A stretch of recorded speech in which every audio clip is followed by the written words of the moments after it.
Hello दोस्तों, स्वागत है आप सभी का मेरा YouTube channel learn and get पे।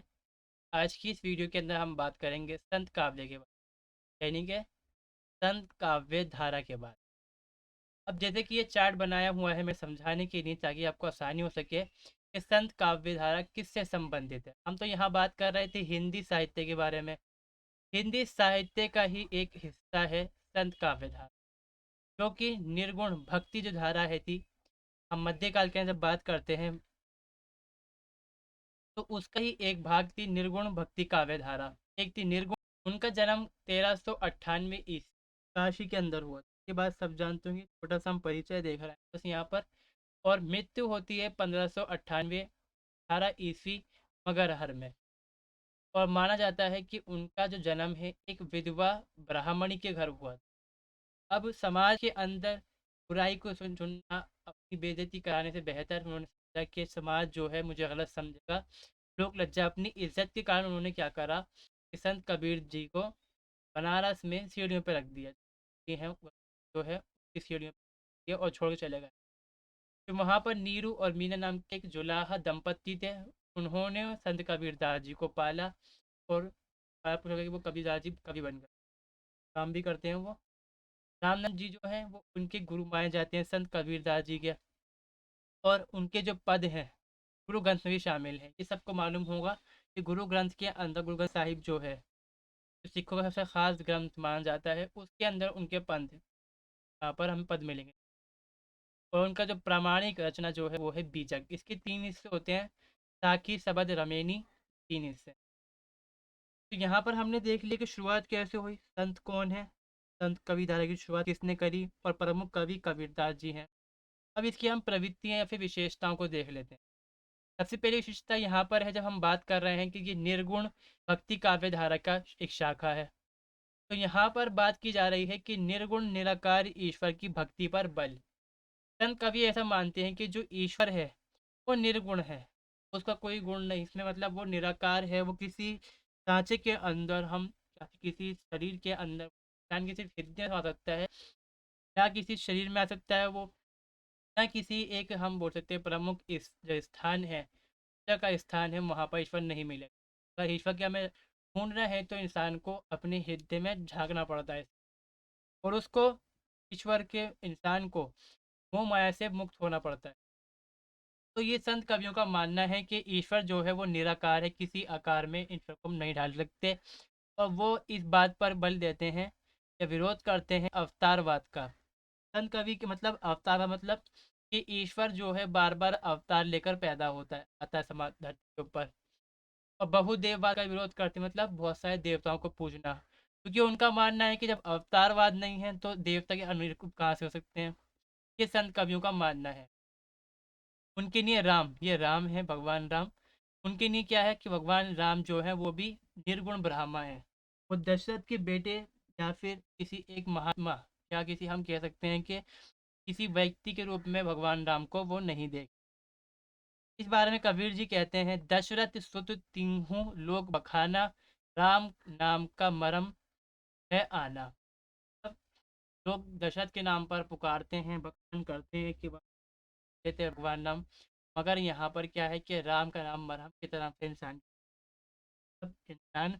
सही पथ को प्राप्त कर लेता है, जिससे उसको मुक्ति मिलती है और परमात्मा को मिल जाता है जो उसकी आत्मा है। फिर दूसरी बात वो कहते हैं कि अंखड़ियाँ अंखड़ियाँ झाई पड़ी, पथ निहरी निहरी, चिबड़ियाँ छाला पढ़ाया, राम पुकारी पुकार। इस बारे में मतलब कहते हैं संत कबीर जी के आंखें जो है पे झाइयाँ पड़ी हो तो साफ इंसान को नहीं दिख रहा, और इंसान पथ को देख रहा है, पथ निहार रहा है, ढूंढ रहा है रास्ता आगे पहुंचने का। और जबान पे उसकी छाले पड़े हुए हैं और नाम कर रहा है भगवान। तो ये उनका कहना है कि आपको जो महात्मा है भगवान राम हो, आपको किसी रूप में नहीं देखना, उसको आपको ये देखना है कि वो आपके हृदय के अंदर है। दूसरा जो है वो गुरु का महत्व है, ये गलत हो चुका है थोड़ा। ये है गुरु का महत्व यहाँ। संत कवि का मानना क्या है यहाँ पर कि जो संत कवि है वो ये कहते हैं कि जो गुरु है वो ही सब कुछ है आपके लिए, आपको वो प्रत्यक्षक है, आपका मतलब पथ दिखाने वाला है आपका। और उनका मानना है कि गुरु के बिना आपको ज्ञान की प्राप्ति नहीं हो सकती। और गुरु को ज्ञान मतलब प्राप्ति नहीं होगी तो आप ब्रह्मा से भी नहीं मिल सकते। इसीलिए गुरु को सबसे ऊंचा स्थान दिया गया है। ये बात आ गई, गुरु के बिना ईश्वर की प्राप्ति नहीं हो। यथा तुलसीदास अपने आराध्य की, यानी कि तुलसीदास अपने जब आराध्य मतलब भगवान की जो पूजा करते हैं, उपासना करते हैं, तो उससे पहले वो अपनी गुरु की वंदना करते हैं। वो कहते हैं कि बधुआ गुरु पंद कंज कृपा सिंधु नर रूपी हरि महामोहतम कुंज जासु वचन रविकर निरत। तीसरी विशेषता ये है कि समानता संत कवि जो हैं वो समानता पर बल देते हैं। संत कवियों को कहना है कि समाज में किसी प्रकार का आडंबर नहीं हो। समाज में जन्म के स्थान से किसी रंग के ऊपर किसी भी हम जाति पाति धर्म किसी आधार पर भेदभाव नहीं करना चाहिए। सभी व्यक्ति समान है समाज के अंदर, ऐसा संत कवियों का मानना है। संत कवि क्या कहते हैं कि संसारिक भेदभाव को नहीं मान। संसारी मतलब जो इंसानों ने बनाए हुए हैं, ईश्वर ने नहीं बनाए। जाति हो धर्म, सब उनका मानना है कि ईश्वर ने बनाए, व्यक्तियों ने इसकी रचना करी है, ये इंसान ने खुद गढ़ा है। और ये चीज़ दोनों ही मानते हैं, चाहे वो निर्गुण कवि हो। दोनों काव्य धाराएं जो हैं, निर्गुण काव्य धारा और सगुण काव्य धारा, दोनों के कवि मानते हैं इस बात को। भक्तों की भक्ति व्यक्तिगत या आध्यात्मिक होते हुए भी साफ दिखाई, यानी कि संत कवियों की जो कवि कहते हैं यहाँ ये कहना चाह रहे हैं कि इंसान है। अब मैं माला जप रहा हूँ, राधे का नाम ले रहा हूँ, अपने ईश्वर का अल्लाह का नाम मैं ले रहा हूँ, तो किसी व्यक्ति को क्या पता मैंने व्रत रखा है। अब ये किसी इंसान को थोड़ी ना मालूम है कि मैंने व्रत रखा है। और मेरी जो भक्ति है मेरी वो आध्यात्मिक है, मतलब स्पिरिचुअल है, मैं अपने दिल से उस चीज़ को मानता हूँ। मगर ये किसी चीज़ को दिखाई नहीं देती किसी व्यक्ति को। मगर जब हम यहाँ बात करते हैं संत कवियों के काव्य रचना के अंदर, तो वो साफ दिखाई दे जाती है इसके अंदर ही बात। भक्तों ने समाज को, यहाँ पर क्या है कि भक्तों ने समाज को सूत्र में पिरोने का काम किया है। भक्त जो हैं समाज को जोड़ते हैं आपस में। वो समाज को शक्ल सूरत में देखते नहीं हैं। वो ये नहीं मानते कि ये ऊंच जात का है नीच जात का है, तो धर्म अलग है रंग अलग है। कोई भेदभाव वो नहीं करते और हर प्रकार के जो आडंबर है उसका संत कभी विरोध करते हैं। उनका कहना है कि पूजा पाठ हवन तीर्थ स्थान जाति छुआछात बलि अनुष्ठान रीति रिवाज सबको ये ठुकराते हैं और उसका समर्थन बिल्कुल नहीं करते। इस बारे में संत कवियों का कहना है कि जाति पाति पूछे न कोई हरि को भरजे से हरि का होई, यानी कि जाति पाति ना पूछी जाए। आपको बात करनी है यहाँ पर, आपको जो भगवान है आपका उसका नाम जपिए, आपको आपके पास प्राप्ति हो। चौथा बिंदु कहता है रहस्यवाद के बारे में। रहस्यवाद मतलब वो चीज़ जब हम बात कर रहे हैं कि इंसान की आत्मा, मनुष्य की आत्मा का संबंध है परमात्मा से। और ये चीज़ जब हम सूफी काव्य के अंदर पढ़ते हैं तो ये रूहानियत बन जाती है, इसको रूहानियत कहा जाता है।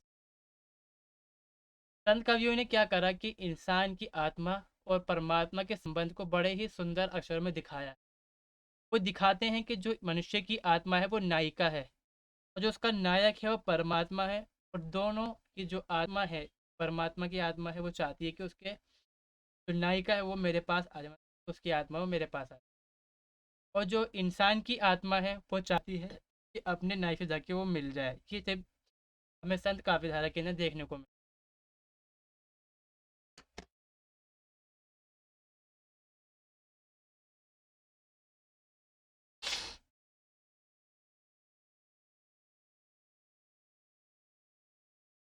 इस बारे में संत कवि कहते हैं कि नैनन अंतर आप तो त्यों ही लेऊं झपेऊं ना मैं देख और कूं न तुझे देखूं तब। यहाँ पे कहते हैं कि मेरी आंखें, संत कवि मतलब कहना चाह रहे हैं कि इंसान की आत्मा कहती है कि मेरी आंखें तुझे तलाश रही हैं, मतलब मेरे पास तुझे तलाश रहा, मुझे दिख जाए तो मैं तेरे आके चिपट जाऊँ, जैसे लग जाऊँ और देखने का मौका ही ना दे। तीसरा जो हम पांचवा बिंदु है वो ये कहता है कि माया के प्रति सचेत, यानी कि संत कवि विरोध करते हैं हर प्रकार की माया का। वो कहते हैं, चाहे तो संत कवियों ने क्या कहा यहाँ पर कि सावधान करते हैं। उनका मानना है कि माया जो है ईश्वर के रास्ते में, मतलब जब हम बात करते हैं परमात्मा से मिलन की बात में, तो वो एक रास्ते में रुकावट बन जाती है माया। अब माया कई प्रकार की हो सकती है, काम हो क्रोध हो, काम के चक्कर में इंसान भगवान को भूल जाता है अपने गुस्से में। मंद, लोभ, लालच, मोह, पंच विकार सब माया के स्वरूप है। और संत कवि तो यहाँ तक मानते हैं कि जो स्त्री है वो भी एक प्रकार की माया का रूप है, कहीं पर, सब जगह नहीं। संत भाई आई ज्ञान की आनी, भ्रम की टाटी सवे उड़ानी, माया रही न बांधी। संत कवि कहते हैं कि भाइयों से मतलब संत जो लोग हैं सबसे कहते हैं कि ज्ञान की आंधी, ज्ञान की प्राप्ति हो गई है। अगर आपको ज्ञान की प्राप्ति हो गई है तो आप माया से बच चुके हैं और माया आपसे हट गई है। शास्त्र ज्ञान के बारे में कहते हैं, शास्त्र ज्ञान की अनवश्यकता, मतलब आपको, संत कवि इस पर खास मतलब जोर देते हैं कि आपको किसी प्रकार के शास्त्र ज्ञान की आवश्यकता नहीं है।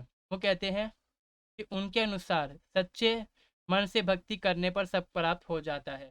संत कवि कहते हैं, पोथी पढ़ी पढ़ी जग मुआ, पंडित आया न कोई, ढाई अखर प्रेम का, पढ़े से पंडित होई। यानी कि पोथी मतलब किताब पढ़ने से आप पंडित या मुल्ला नहीं बन सकते। आप सिर्फ दो अक्षर प्रेम का पढ़ेंगे और आप पंडित, पंडित वाला पंडित नहीं, कि आपका जो है ज्ञान मिल जाएगा आपको, ये बात की जाए। सातवां है लोक भाषा। यानी कि संत कवियों ने जो आम व्यक्ति थे समाज के, उनकी भाषा का स्वरूप का इस्तेमाल किया है, क्योंकि वह जो संत अपनी जो भाषा है, जो अपने संदेश हैं, वो आम जन तक पहुंचाना चाहते थे। इसलिए जब संत कवि स्थान स्थान घूमते, लोगों को अपने संदेश देते, तो उनकी भाषा के शब्दों का भी इस्तेमाल करते। इस प्रकार उनके काव्यों के अंदर आम भाषा भी देखने मिलती है। आम जो लोग हैं, भाषा के शब्द उनकी रचना में देखने को मिल जाएंगे हमें। और प्रमुख भाषा है ब्रज और अवधि। नाम स्मरण व भजन पर जोर, ये आठवां बिंदु। और इसमें कवि क्या कहते हैं कि आपको किसी प्रकार की पूजा अनुष्ठान दान करने की जरूरत नहीं है। आपको सिर्फ ईश्वर को स्मरण करना, मतलब ईश्वर का नाम जपना है अपने हृदय के अंदर, और भजन वगैरह करना है। और इससे क्या है कि आपकी जो मुक्ति का मार्ग है वो संभव बन जाएगा, आसान हो जाएगा। वे मानते हैं कि धार्मिक तथा आध्यात्मिक पोथी पढ़ने से माया मोह से मुक्ति नहीं हो पाती। कबीर कहते हैं, दशरथ सुत तिन्हु टोक बनना, आम नाम का मरम आना। ये जो मैंने पढ़ा था वही बात है। अब यहाँ पर जो आखिरी बिंदु है वो कहता है कि नारी के प्रति दृष्टिकोण, ये बहुत समझने वाली चीज़ है यहाँ।